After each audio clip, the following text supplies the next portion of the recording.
musik itu kan seni, seni itu adalah keindahan, dan keindahan itu pada awalnya sudah ada di surga, lalu jatuh terpecik menetes ke bumi. Ingat dulu itu. Di dalam berkarya, jadikan itu sebagai musik yang bernafas dakwah, mengajak orang dalam kesantunan, dalam kebajikan. Itu yang PR kita tuh di situ. Kalau ini kan gak dimainnya juga nggak bunyi, masa dia masuk neraka. Ya kan? Betul. Pokoknya aku nggak terlalu tertarik deh. Ada ustadz yang ngomong neraka lu, soalnya dia panitia surga dan neraka gitu. Allahumma sholli ala Muhammad, ya Rabbi sholli alaihi wasallim. Allahumma sholli ala Muhammad, ya Rabbi sholli alaihi wasallim.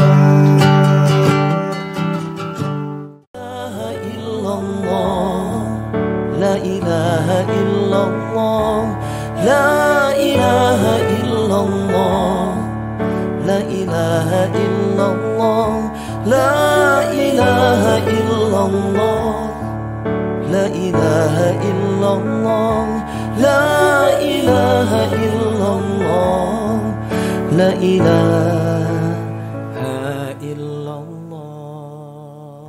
Bismillahirrahmanirrahim. Assalamualaikum warahmatullahi wabarakatuh. Alhamdulillah, salatu wassalamu ala rasulillah wa ala alihi wa ashabihi wa man tabi'ahu wa mawalah. La hawla wa la quwata illa billah, amma ba'du wa ba'da tahiyah. Saudara-saudaraku di mana saja Anda berada, teman-teman sekalian yang dirahmati Allah Subhanahu wa taala. Puji syukur alhamdulillah pada kesempatan kali ini saya bisa bersilaturahim, bisa sowan ke rumah abang kita tercinta, guru kita tercinta, dan sekaligus beliau adalah inspirasi kita bersama.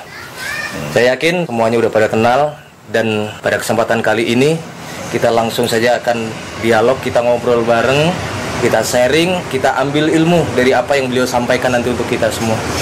Langsung saja saya perkenalkan, beliau adalah Bang Dik Doang. Assalamualaikum warahmatullahi wabarakatuh. Sehat Bang? Alhamdulillah. Sehatan. Alhamdulillahirabbil alamin. Terima kasih Bang udah dikasih kesempatan untuk bisa aku yang silaturahim bareng. Terima kasih sudah dikunjungi. Masya Allah. Berkah hari ini. Amin ya rabbal alamin. Nih Bang, kesibukannya apa aja di sekarang ini? Kesibukan aku sibuk untuk tidak menyibukkan diri selama pandemi ini. Oh iya, santai, relax, perbaiki ibadah-ibadah yang banyak sekali yang kurang saya dalam ibadahnya. Ini begini Bang, saya tertarik dengan biografi perjalanan kehidupan Bang Dik dari mulai aktif di dunia entertain, di musik. Kebetulan kita ini punya background yang sama, cuma kelasnya beda. Apa tuh? Kalau Bang Dik kan kelasnya sudah ke atas, kalau saya masih perkampungan. Saya pengen sharing tukar pengalaman dengan Bang Dik. Kebetulan banyak juga nih dari teman-teman yang bertanya kepada saya, yang kebetulan berkecimpung di dunia musik. Ya. Karena bagaimanapun Bang Dik kan dikenal melekat di mata masyarakat adalah orang yang dulu aktif di dunia musik. Beliau adalah seorang penyanyi, pekerja seni yang sampai sekarang masih aktif. Kita doakan mudah-mudahan beliau sehat, panjang umur. Amin. Boleh berbagi pengalaman sedikit Bang Dik, perjalanan dari mulai awal meniti karir di musik sampai ini, mohon maaf nih, sampai sekarang kita lihat, bahkan saya sering lihat poster Bang Dik di mana-mana. Kalau lagi acara tablik akbar sering mengisi tausiah. Itu bagaimana perjalanannya dari musik sampai ke dunia dakwah? Ya, aku punya moto ya, hidup adalah proses ya, dan proses adalah perubahan. Perubahan itulah yang menandakan kita hidup. Jadi kalau ada orang hidup takut akan perubahan, sesungguhnya dia sudah mati ya, atau dia tetap hidup tapi dalam kemiskinan jiwa dan hati. Dalam dunia entertain memang aku selalu 10 tahun jadi fotografer, desainer grafis, 10 tahun menjadi penyanyi, 10 tahun menjadi presenter, 10 tahun lah. Aku rasa 10 tahun tuh sudah cukup lah. Sudah cukup ya Bang. Makanya kita nggak tahu ada usia berapa lagi, apakah 10 tahun lagi ke depan kita nggak tahu. Ya sekarang aku lebih memperbaiki ibadah aja sih. Itu pun juga nggak baik-baik ya. Tapi mohon maaf kalau boleh tahu, berat nggak Bang untuk meninggalkan dunia entertain sekarang menuju ke dunia yang hidup itu kan perjuangan ya. Dalam perjuangan pasti ada yang dikorbankan, pasti ada pengorbanan. Nah, bersama Allah segala sesuatu itu akan menjadi ringan. Yang penting kita bersama, bismillah, bersama dengan Allah, aku rasa kelar. Dan sekarang merasakan jauh lebih tenang ya Bang, ketimbang waktu masih menjalani dunia entertain tuh. Ya, aku pikir ketenangan itu muaranya adalah rasa ya. Seperti engkau dalam hidup mencari kebahagiaan. Bahagia itu kan nggak bisa diukur dengan apapun. Betul ya. Bahkan bahagia itu kau pikir bisa kau nyender di mobil Ferrari walaupun itu milikmu ya. Apakah kau pikir bahagia? Nggak juga. Bahkan di dinding Baitullah pun belum tentu kau merasakan kebahagiaan. Karena bahagia itu boleh jadi adalah kata yang tercipta, Allah sendiri yang menciptakan kata bahagia itu agar tertipu daya kita, sehingga kita mencari bahagia tapi bukan mencari sumber kebahagiaan itu sendiri, betul. Yang tentu datangnya dari Allah gitu.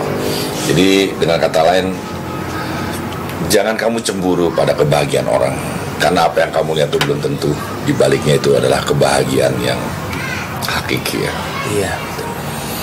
Jadi apa yang Bang Dik jalani sekarang ini maupun di dunia entertain maupun yang saat ini, tetap artinya semuanya bermuara adalah untuk mengabdikan diri kita kepada Allah ya. Ya, ujung-ujungnya kan kita itina syirat al-mustaqim ya. Siratal ladzina an'amta 'alaihim wal maghdubi 'alaihim waladdallin. Jalan-jalan terdahulu dari orang-orang yang dekat dengan Allah, kesolehannya tak terbilang, tak terbatas, tak terhitung. Para anbiya, para wali, bahkan nabi dan rasul sendiri itu kan menjadi teladan bagi kita semua ya. Ini sekarang kita udah mulai jalan ke sana gitu. Doain. Amin, insya Allah. Mudah-mudahan istiqomah. Terus satu lagi Bang, pernah nggak Bang Dik mengalami pengalaman religius selama menjalani dunia entertain tuh sampai akhirnya memutuskan untuk hijrah secara kafah di... Iya, waktu jadi artis aku belum sholat juga ya. Sholatnya biasa-biasa aja gitu. Sampai aku bertanya kepada Allah, Allah, apa sih gunanya sholat? Apa hebatnya orang sholat itu? Ya, itu saat itu bulan Ramadan, mau sahur, saya diberikan mimpi sampai nggak sahur karena panjang waktunya mimpi itu 2 jam. Digambarkan di situ bahwa orang sholat aja belum tentu selamat, apalagi yang nggak sholat. Betul. Nah, jadi pertanyaan saya, gimana nasib saya ini? Ya, udah nggak sholat, ya kan? Wah, udah akhirnya saya melihat di mimpi itu waktu itu kiamat ya, kiamat dunia ya, bahwa yang hidup pun menderita ya, karena hidup tuh harus diulang dari nol lagi sampai 200 sampai ribuan tahun lagi baru normal lagi. Aku rasa beratnya. Tapi aku dilarang sama guruku bahwa aku kan selalu kepingin meninggal sebelum kiamat gitu. kayak tahu aja. Karena kita pernah dengar orang yang hidup di akhir zaman itu adalah seburuk-buruknya orang dan seburuk-buruknya akhlak. Sampai-sampai kita sudah banyak kehilangan ulama-ulama yang memberikan tuntunan buat kita. Ya, itu juga doa saya Bang Dik. Jangan ya, tapi itu zamannya kan kita nggak tahu ya kayak apa betul. Ya. Nah, makanya saya bilang dengan pengetahuan yang tadi ya. Iya, betul. Kalau bisa kita mati jangan pas ikut kiamat lah. Ya. Tapi kiamat kurang 5 hari lah ya. Tapi kata guruku, kalau begitu kamu bukan orang yang pejuang, bukan orang yang berjuang sampai titik terakhir. Oh, ya udahlah kalau gitu, ikutilah proses kiamat. Terus bagaimana Bang Dip untuk meluruskan asumsi-asumsi teman-teman kita nih? Ini soalnya tidak sedikit teman-teman yang ketika kita ingatkan untuk ayo ibadah, ayo sholat, nantilah nunggu kita bener dulu. Soalnya masih sering mabuk-mabukan, masih sering maksiat. Nantilah masih kalau bener baru sholat. Masih juga. Hari gini pandemi masih mabuk juga. Ya, aku rasa sih gini, Dik doang, carilah Tuhan di dalam dirimu. Jangan kau cari di luar, kamu pasti tersesat. Apalagi kalau aku mencari Tuhan di dalam dirimu gitu loh. Jadi hidupku tidak pernah kuhabiskan juga untuk mengomentari ibadah orang. Tapi dengan mempertajam ibadah kita menjadi kekafahan gitu, aku rasa nanti orang akan dengan sendirinya mengikuti apa yang kita lakukan itu, terinspirasi bilangnya, mendapatkan hikmah dari hidup kita. Kita kan semuanya adalah khalifah di atas muka bumi ini. Tujuannya ya ibadah, ya dakwah, ya sedekah. Masih banyak tugas-tugas kita sebenarnya sebagai seorang khalifah daripada ngurusin orang lain. Jadi saya sih bukan ingin menghimbau, doakan saya dulu lah dan maafkan segala kesalahan saya. Insya Allah lah kalau saya sudah baik, saya berada di lingkungan yang baik juga dan bisa mengajarkan kebaikan juga pada keburukan. Amin, amin. Itu yang jadi harapan kita semua mudah-mudahan. Yes. Saya setuju dengan apa yang Bang Dik sampaikan tadi. Artinya kalau kita mau ibadah nungguin kita bener, kapan ya Bang kita mau bener Bang ya? Sedangkan manusia itu tempatnya salah, tempatnya khilaf. Kalau kita nungguin sholat, tarlah kalau udah bener. Sholat itu bukan untuk orang yang bener ya Bang. Justru kita untuk membenarkan diri kita melalui sholat itu ya Bang? Ya ini kan buku di belakang. Iya. Buku ini ditulis oleh para penulis yang memiliki masa lalu. Kalau kamu nggak baca ini, kamu akan mengulang kesalahan-kesalahan yang dia lakukan. Padahal itu nggak perlu kamu lakukan. Jadi ketika perintahnya Iqra bismi rabbikal ladzi khalaq, kita kan sebenarnya disuruh baca tuh, baca-baca tanda-tanda ayat-ayat yang berserakan di atas muka bumi ini.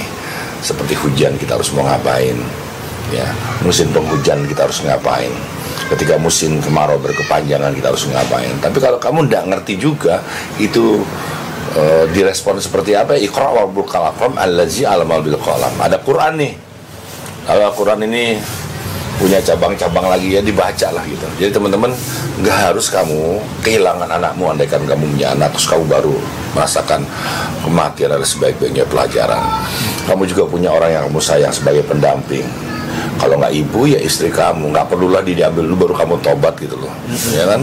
Oh berzina baru baca, ternyata berzina itu sama saja kau menjinahi ibumu. Wah, dan kamu nggak baca perihal karena kamu nggak baca aja, kamu hobinya jadi berzina terus. Atau kamu punya anak perempuan tiba-tiba, ya, apa jadinya dengan nasib anak perempuan kamu kalau kau tidak berhenti berzina ketika kau mendengar kata-kata ini kan? Kalau faktor pertemanan itu juga berpengaruh juga nggak sih Bang? Iya, ini kan ada 5 sahabat. Ini bodoh, pinter. Ya, ini bisa jadi pinter semua Pak. Tapi kalau pinter, bodoh satu ini bisa jadi bodoh semua. Ya, jadi dengan kata lain, hei jiwa-jiwa yang tenang, datanglah kau kepadaku. Kau kumpulkan bersama orang-orang yang soleh. Jadi berkumpullah dengan orang soleh itu bukan sesuatu yang harus kita anggap itu nggak ada, itu ada. Kebenaran itu mutlak. Saya pernah dengar dalam sebuah makalah, khairul ashab mayyadulluka 'alal khair. Artinya kenapa Rasulullah menganjurkan kita untuk memilih teman yang terbaik untuk diri kita. Artinya kita kan nggak tahu nih kita sendiri ini baik atau benar. Kalau kita terjerumus bertemannya juga sama orang yang nggak baik, malah justru semakin parah gitu loh, nggak benernya kita. Makanya dalam makalah khairul ashab mayyadulluka 'alal khair, sebaik-baik sahabat itu adalah sahabat yang bisa mengarahkan kita kepada hal-hal yang baik. Bener nggak ya Bang itu? Ya, aku rasa itu nggak mungkin disanggah kebenarannya. Tapi ada tapinya. Ketika kamu punya teman buruk, jangan lupa akan kebaikannya. Betul. Ya, dan sebaliknya, ketika kau menganggap orang itu baik, jangan lupa juga pasti ada keburukannya. Jadi jadilah engkau orang yang baik. Kan orang yang baik itu tahu siapa orang yang nggak baik gitu. Dan sesungguhnya orang yang nggak baik itu belum tentu dia nggak baik kan gitu kan. Artinya memang kita dalam pertemanan dibutuhkan wawasan ya. Bagaimana triknya kita menjadi seorang sahabat agar kita bisa menjadi orang yang memelihara hubungan gitu ya, untuk mengajak juga ke arah kebaikannya. Artinya seburuk apapun teman itu menurut pandangan kita ya, pasti ada sisi baiknya yang bisa kita ambil. Iya, kayak cerita itu loh, pembunuh 99 yang dibunuh. Iya, betul. Begitu tanya orang baik namanya Ustadz, wah, kau masuk neraka itu, dibunuh lagi gitu ya. Ya enggak? Iya, betul. Tapi ketika dia bertanya kepada orang yang arif, ya, sufi, orang yang mampu melihat realitas kenyataan hidup atas nama cinta, dia bilang tentu Allah itu ya Ghafar, ya Ghafur, ya Afu, kamu akan dimaafkan. Masih bisa. Baru dia berjalan beberapa langkah menuju niat baik itu mati kan. Tapi Allah menghitungnya dia penghuni surga. Karena apa? Padahal nggak pernah sholat ya Bang ya? Iya. Itu gimana? Itu kan kemurahannya. Jadi Allah itu 3 kali namanya disebut diulang dalam Asmaul Husna. 14 ya Ghafar, ya Ghafur di 34, ya Afu di 82. Ngapain Allah menulis 3 kali namanya? Maha pemaaf, maha pengampun, maha memberi ampunan. Coba ya, banyak rahmat yang Allah berikan dari itu. Iya, Islam ini bang, ini apa ya, umat yang 1 tahun menunggu 1 bulan namanya puasa, bulan Ramadan, ujungnya hari raya. Kalau ketemu orang minal aidin wal faidin, memperingati maaf-maafan gitu, menemui kenangan lama, menemui sahabat yang baru, apapun ucapannya minal aidin wal faidin. Jadi ayolah, karena Allah ini maha memaafkan, ya jangan diselengein, jangan dimain-mainin gitu. Jadi sekali lagi, kita bergaul, dalam kita berteman itu juga mempengaruhi psikologis kita, mempengaruhi amaliah kita sehari-hari. Aku pengen lihat kamu, ya teman-teman kamu kan. Melihat siapa dirimu, lihatlah teman-teman kamu. Kalau Rasulullah jelaskan sahabatnya kan, ada Ali, ada Umar, ya, ada Abu Bakar, ada siapa lagi? Ya, artinya bahwa apakah kita harus begitu? Ya enggak, kita bukan nabi nih. Kalau bisa kamu adalah orang yang jago bergaul sehingga semuanya adalah sahabat kamu gitu kan, gitu ya. Ini termasuk gini nih Bang, nih kalau boleh saya agak kembangin lagi pertanyaan saya tadi. Ini kenapa saya tadi bertanya demikian, pengaruhnya pertemanan, pengaruhnya kita bergaul dengan seseorang yang bisa mempengaruhi kehidupan kita. Sebab ini tidak sedikit ada sahabat-sahabat kita yang berkecimpung di dunia musik. Yes. Ketika beliau nawaitu dari rumah, karena memang kemampuannya itu hanya dia bermain musik, dia berangkat dari rumahnya untuk bekerja, main musik, dan kebetulan di tempat musik itu memang banyak hal-hal yang maksiat. Jadi dia galau lah intinya, Bang. Galau ini gimana nih, saya di sisi lain saya nyari nafkah untuk keluarga saya, tapi di sisi lain ini saya kerja di tempat-tempat maksiat. Dan akhirnya bertanyalah kepada orang yang mungkin pandangannya beda terhadap musik itu sendiri, yang akhirnya dibilang itu bid'ah, itu kesyirikan yang harus dijauhi. Yang akhirnya dia bingung ini harus ngadunya ke siapa, sedangkan dia mencari nafkah yang dari tempat itu. Bagaimana tanggapan Bang Dik? Harus digarisbawahi ya teman-teman. Aan bertanya pada Dik doang. Dik doang bukan seorang ustaz. Ya. Jadi kalau saya salah, buka pintu maaf kalian. Ya, kalau Anda tidak bisa memaafkan, derajat Anda lebih tinggi daripada Allah, itu aja. Iya, betul. Ya, pegang ini. Pertama, saya tidak menanggung hidup teman kamu itu. Ya, jadi jangan so-soan, jangan main musik, kecuali kamu nanggung hidupnya dia. Iya, betul. Satu. Yang kedua, selama kamu tahu misalkan kamu minum untuk mengiringi orang biar beli minuman, itu kan salah. Ya, hatimu teruslah gelisah. Iya dong. Betul. Jangan kamu nyaman dalam kondisi begitu, kamu nyaman gitu. Tetaplah kamu gelisah. Kegelisahan itu tanpa air mata yang tertumpah karena kau menderita. Karena suasana itu Allah sudah tahu. Maka Allah akan memberikan tempat yang jauh lebih baik lagi. Ya. Dan pertanyaannya, apakah lebih baik sholat di mana? Di masjid apa di belakang panggung? Gitu kan. Ya. Kalau di tempat masjid adalah sebaik-baiknya orang beribadah, tapi di panggung apa nggak baik? Di belakang panggung lagi meriah-meriahnya, lagi orang lupa diri, menghadap dunia, tiba-tiba dia menghadap akhirat, menatap Allah dalam glamor. Aku rasa tinggi juga itu, Pak.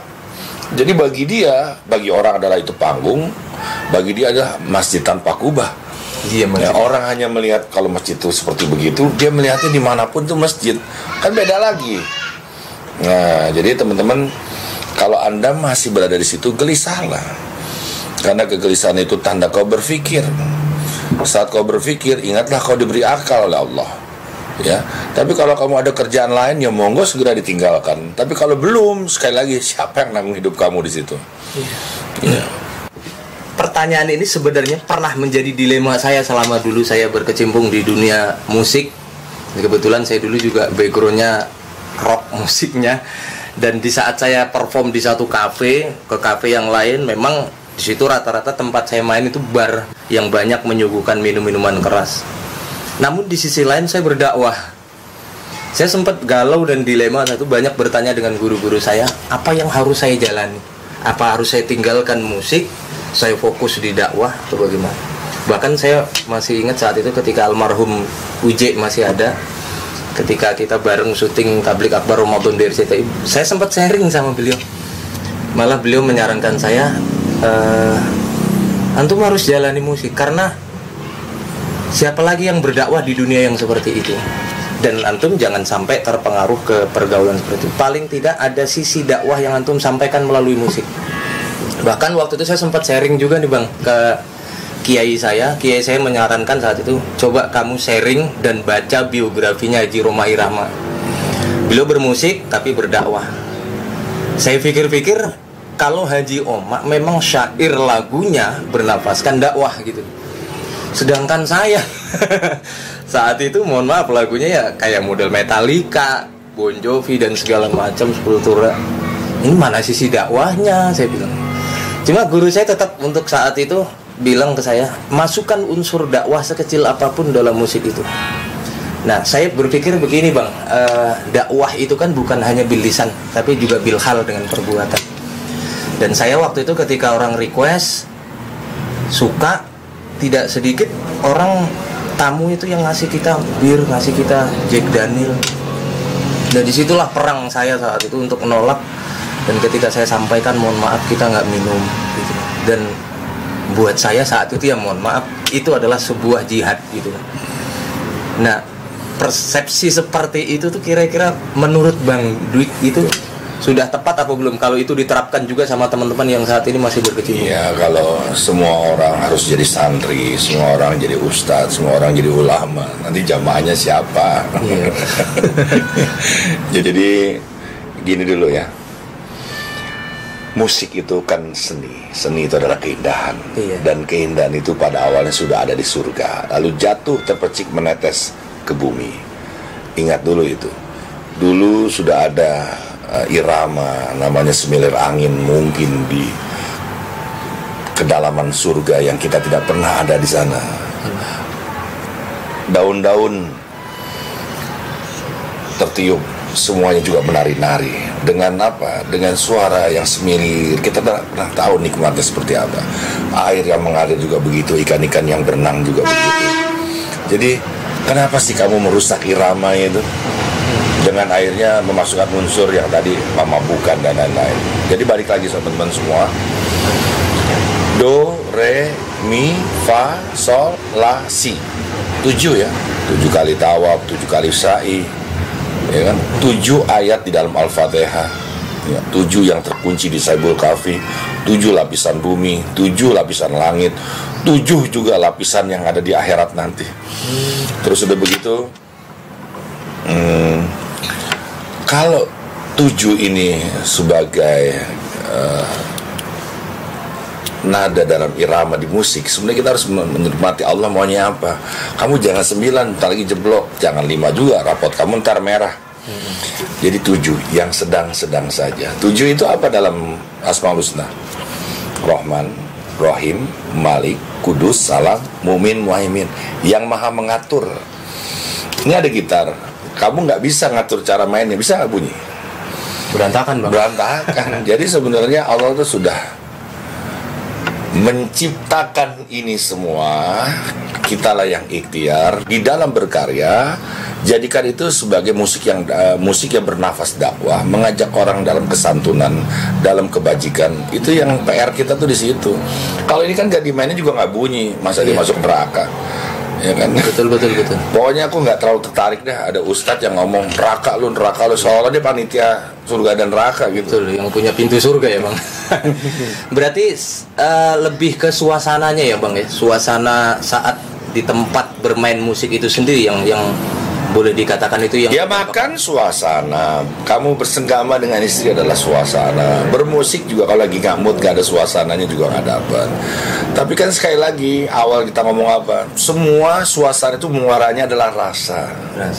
Kalau Allah sudah ada dalam rasamu, kamu main musik di mana juga melihatnya Allah. Megang kunci aja Bismillah dulu ya. Main, ya Allah jadikanlah selama saya main manggung di sini dihitung nilainya ibadah oleh kamu. Kalau latihan juga begitu, selalu kita baca Al-Fatihah dulu, itu penting ya betul. Berarti selebihnya Allah yang menjaga. Pada hal-hal yang saya tidak tahu bagaimana cara menanganinya, aku rasa dengan Al-Fatihah Allah akan membimbing kita sih. Berarti jangan salahkan objeknya juga ya Bang ya. Kayak gitar, piano itu mah jangan jadi dihukumin juga jadi haram. Iya, gitu. jangan lupa juga seruling Nabi Daud itu juga alat musik, di mana dia memiliki harmoni yang sehingga kala itu semua makhluk mengikuti dia gitu. Dia menuntun kemana kebaikan ada di sana, kan begitu. Nanti juga hari kiamat juga ada malaikat meniup trompet sangkakala Israel. Iya. Betul. Jangan lupa nanti kalau kita nggak kenal musik itu suara apaan ya, biasa-biasa. Kita biasa-biasa aja. Ajan pun juga sebenarnya ada suara yang dilakukan dengan demikian indah. Tidak ada panggilan ibadah seindah ajan indah mungkin ada ya. Dan di situ ada mixer, di mana mixer itu juga sama untuk membuat suara yang merdu makin tambah merdu lagi gitu kan ya. Ya, saya setuju sekali dengan Bang Dik tadi ya. Artinya apa bedanya musik dengan pisau gitu ya Bang? Iyalah. Kayak misalkan pisau kalau kita gunakan untuk bunuh orang itu perbuatan dosa dan kita nggak bisa menghukumi pisau itu jadi haram ya. Kamu juga bisa mati kok pakai kita. Nah gitu kita mati juga. Jadi ya, bendanya nggak bisa kita jadikan itu haram ya Bang. Kita ini belum kelar beragama kalau kita mencari apa ya kesalahan di luar tubuh kita ini gitu. Itulah dianggap gara-gara musik sini gitu kan. Gara-gara si Amir tubuh kan. Orang besar tuh ciri-cirinya dia tidak pernah menyalahkan orang lain kecuali dirinya yang diintrospeksi terus gitu. Saya saat ini ya itu selalu terpukul dengan satu hadis Rasulullah, man sanna sunnatan hasanatan falahu ajruha wa ajru man amila biha. Jadi siapa yang memberikan sponsor kebaikan kepada orang lain, maka dia akan mendapatkan pahala ditambah orang yang ikut dengan kebaikan itu. Nah, ini berlaku di musik, Bang. Ketika saya menghibur orang saat itu kan sponsor yang sebaliknya.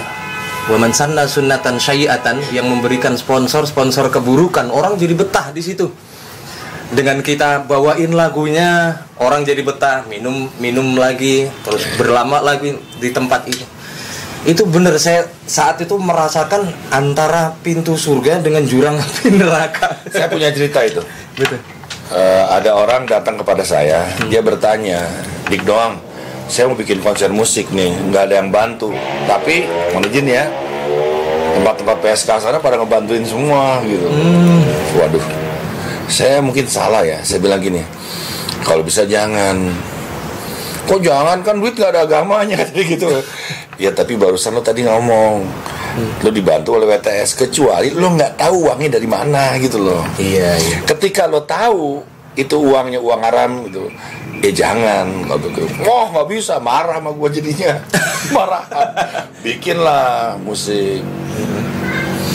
Tau nggak ya, begitu dimulai jam 12 tuh, jam 11 kelar, jam 12 mulai, itu hujan turun nggak berhenti sampai sore. Jadi keberkahan dia menerima uang haram sampai pelaksanaan dimulai. Tapi nggak sampai di akhir. Jadi kalau dia tadi misalkan terima uangnya misalnya 500.000 aja, ya dengan sebanyak sponsor, panggung udah selesai, mungkin dia dikit dapatnya, tapi keberkahannya ada banyak dan panjang. Betul. Jadi teman-teman terserah lah kamu sekarang mau ngapain. Keberkahan itu juga tingkatan kok. Ada yang di depan mata, ada yang nanti setelah mata kita tidak lagi memandang, atau kita mati selama-lamanya, anak-anak kita yang menikmati. Itu keberkahan. Betul. Dan berkah itu bukan terletak dari besar kecilnya rezeki yang kita dapat ya Bang. Ya tentu. Kalau besar itu kan relatif ya. Tapi kalau rizki kita walaupun sedikit berkah, terasa apa ya? Ya ini kayak gini aja, nafas kita ini menghirup oksigen. Sekarang orang-orang yang kena pandemi sibuk mencari tabung oksigen. Apakah kamu harus melihat di awan itu ada tulisan asma Allah, kamu baru ingat Allah? Apakah kau tidak melihat bahwa kita sedang bernafas ini? Kau tidak menyaksikan Allah di sini? Curanglah kita ini. curang lah. Dianggap nih yang biasa-biasa ini bukan karunia. Itu gimana ceritanya? Jadi itu ya teman-teman sekalian, mudah-mudahan sharing dari Bang Dik ini bisa sedikit menenangkan hati teman-teman sekalian. Ini soalnya saya sering Bang dapat pertanyaan seperti ini, teman-teman yang masih eksis sampai saat ini di musik, mereka bertanya ini apa yang harus kita jalani. Apalagi saat ini mereka dirundung duka luar biasa dengan kondisi pandemi seperti saat ini. Ini mungkin hikmahnya Bang ya. Saya mau mengimbau di part itu. Boleh silakan. Teman-teman, di saat pandemi ini sebenarnya ini adalah tahun-tahun kemerdekaan kita. Kenapa saya bilang? Pertama, kesalahan besar kita adalah ketika di pandemi kita menjadi dokter yang menginformasikan segala macam penyembuhan. Bukan part kita itu di situ. Kadang-kadang kita malah mengabarkan tentang kematian jumlah yang luar biasa. Terlalu berlebihan ya Bang. Iya, kayak pencatat apa sih? Aduh, nggak ngerti deh. Kalau kamu seorang fashion designer, ya kamu jangan bikin baju lah. Siapa yang mau berpergian lah, bikinlah masker. Maka kamu akan merasakan betapa luar biasanya pandemi ini membuat kemakmuran bagi kamu. Ya, terus kita yang musik ya, tetaplah berkarya karena Allah ingin melihat keistiqomahan kita di sini. Janganlah bikin musik rock. Misalkan, karena kita butuh panggung rock itu. Betul. Tapi kalau lu bikin musik kontemplasi, musik-musik ketenangan, musik-musik yang mengantarkan sesuatu yang bimbang menjadi kepastian, aku rasa kamu tepat di situ dan kamu tetap menjadi pemusik. Jadi pemusik melihat pandemi itu ya dengan bermusik lah. Benar. Kita kenapa tiba-tiba jadi gua harus denger tentang pandemi ini soal kesehatan dari elu gitu kan gitu. Karena tidak sedikit Bang, ini banyak depresi dari teman-teman sampai mereka melelang alat musiknya karena selama ini mata pencarian mereka itu ya dengan bermusik, main di kafe, main di mall. Di part itu perbaikilah ibadah kita sebaik-baik kita memperbaiki ibadah. Karena orang-orang yang memperbaiki ibadah, ikhtiar yang paling hebat tuh memperbaiki ibadah, kita menjadi orang yang tawadu, tawakal, rendah hati, maka pintu rezeki kita akan terbuka dari tempat yang tak terduga-duga. Believe it or not. Benar. Lu tuh makhluk bukan makhluk struktural, makhluk spiritual. Lu nggak ada gajiannya. Ya lu nggak tahu hari Senin tuh apa, Jumat tuh apa. Lu kan nggak tahu hari apa, yang penting jadwal manggung gitu ya. Jadi lu jangan coba-coba pola lo struktural, salah. Betul. Tetap lalu menjadi orang yang abstrak gitu.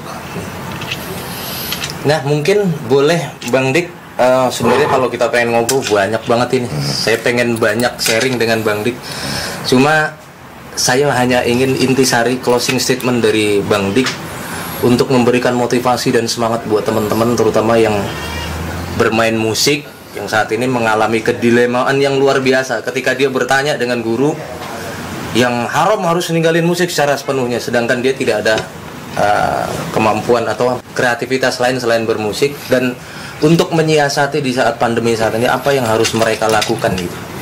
Yang pertama, Allah itu Al-Hali, Ya Bari, Ya Musawir. Allah itu Maha Pencipta ya. Allah itu yang mendesain, dan Allah lah pemilik seni itu sendiri. Jadi kamu tuh tanggung jawab. Jadi 3 nama itu jangan dipisah. Ada Rahman, ada Rahim ya. Tapi ini Ya Khaliq, Ya Bari, Ya Musawir. Kau bermainlah di sini. Kamu harus menemukan ciptaan Allah melalui berkarya, mengikhtiarkan sampai berjumpa dengan yang namanya kemegahan Al-Mutakabir. Jadi ketika engkau misalkan ya dengan gitar ya, sekalipun kau melukis, bacalah doa, angkatlah Al-Fatihah dulu. Lalu kau pindahkanlah nama-nama, kau berzikir dulu lah, kan simpel nih. Auzubillahi minasyaitonirrajim. Kita syahadat asyhadu an la ilaha illallah, asyhadu anna Muhammadar Rasulullah. Terus kita salawat, Allahumma sholli ala sayyidina Muhammad wa ali Muhammad. Al-Fatihah. Baru main musik kan. Kan karya lu nih sama aja memindahkan Allah yang maha percaya itu dalam karya kan. Mau lukisan kayak mau lagu, itu penting Pak. Jadi sekarang ini saatnya kalian bermusik. Prinsipnya nih seperti kakakku bilang, Allah is my audience. Bermusiklah engkau karena Allah. Allah itu maha yang menciptakan keindahan. Allah lah yang paling maha berirama, yang tidak memporak-pondakan antara galaksi dengan galaksi. Kalau dia tidak sinkronisasi aja selesai sudah semuanya.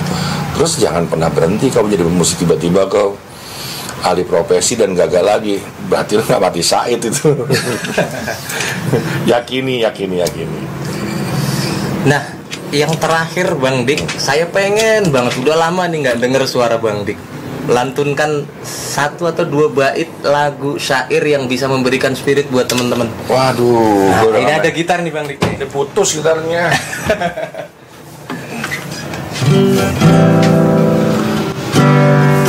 Allahumma sholli ala Muhammad, ya Rabbi sholli alaihi wasallim.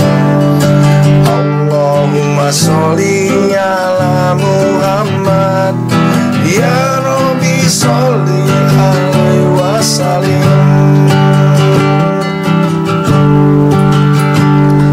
Salat ya salat, rajin wajib dan sunat, datang paling cepat, pulang paling lambat.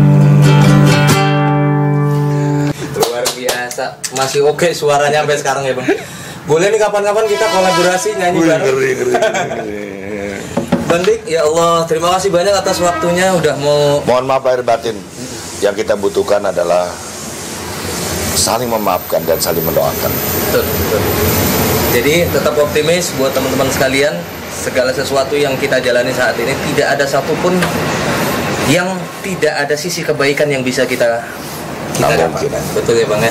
Terima kasih banyak Bang Dik sudah menyempatkan waktunya. Aku yang makasih. Mudah-mudahan banyak manfaat. Sorry ya, aku nggak ke salon dulu. Mudah-mudahan nggak kapok untuk kita dialog lagi, ngobrol bareng lagi dengan mungkin tema-tema yang lebih seru Bang Dik ya. Siap. Ya, terima kasih buat teman-teman sekalian. Kurang lebihnya mohon maaf. Jangan lupa dukung channel kita dengan cara apa nih Bang? Like, share, and subscribe. Terima kasih. Kita pamit. Assalamualaikum warahmatullahi wabarakatuh. Waalaikumsalam warahmatullahi wabarakatuh. Allahumma sholli ala Muhammad, ya Rabbi sholli alaihi wasallim. Allahumma sholli